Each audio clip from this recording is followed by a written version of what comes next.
생각할 게 너무 많고 불안해요. 밤에 잠도 잘 오지 않습니다. 집중도 잘 안 되나요? 맞아요. 생각할 게 많아지면 당연히 잠도 잘 오지 않아요. 또 집중도 잘 되지 않을 겁니다. 걱정을 많이 한다고 해서 내일 일들이 내 남자 뜻대로 이루어지지는 않을 겁니다. 단지 잠자다가도 중간에 깨기도 하겠죠. 그러면 이걸 무슨 병이라고 부르나요? 병이라고까지 하기엔 좀 그렇습니다. 저도 생각이 많아지고 매사 불안할 때가 있어요. 마치 모래 위에 집을 진 것처럼 언제 무너질지도 모르는 삶 같기도 해요.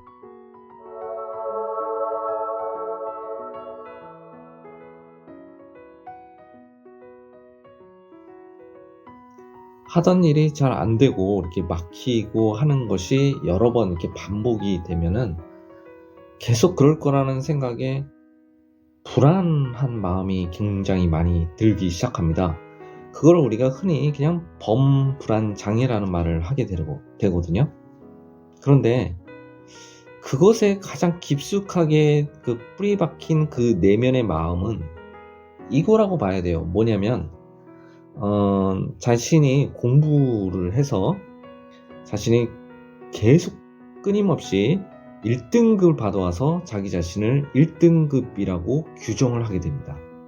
그런데 모든 것이 1등급일 수는 있겠지만 여러 번 이렇게 생각을 하다 보면 한쪽 분야에서 1등급이고 다른 분야에서는 극단적으로 말하면 9등급일 수 있다는 거죠. 그거를 다 더하면은 평균을 내면 대체로 5등급이 된다는 겁니다.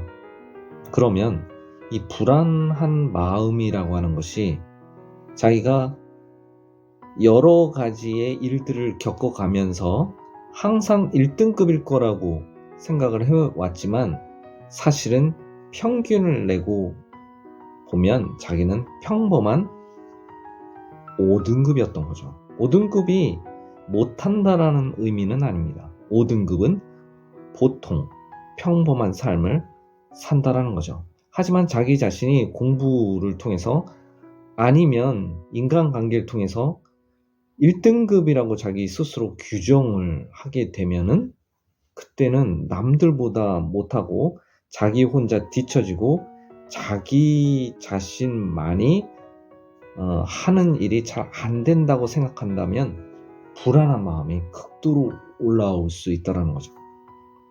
잠도 못 잡니다. 심지어는 집중도 잘 안 되죠.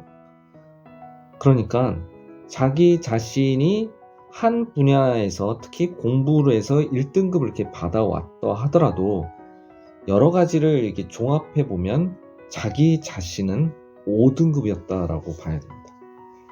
그래서 그 불안한 마음을 이제는 자신이 여러 가지 종합을 하고 평균을 내면 평범하다라는 인식 속에서 다른 사람들을 한번 봐야 되는 거죠.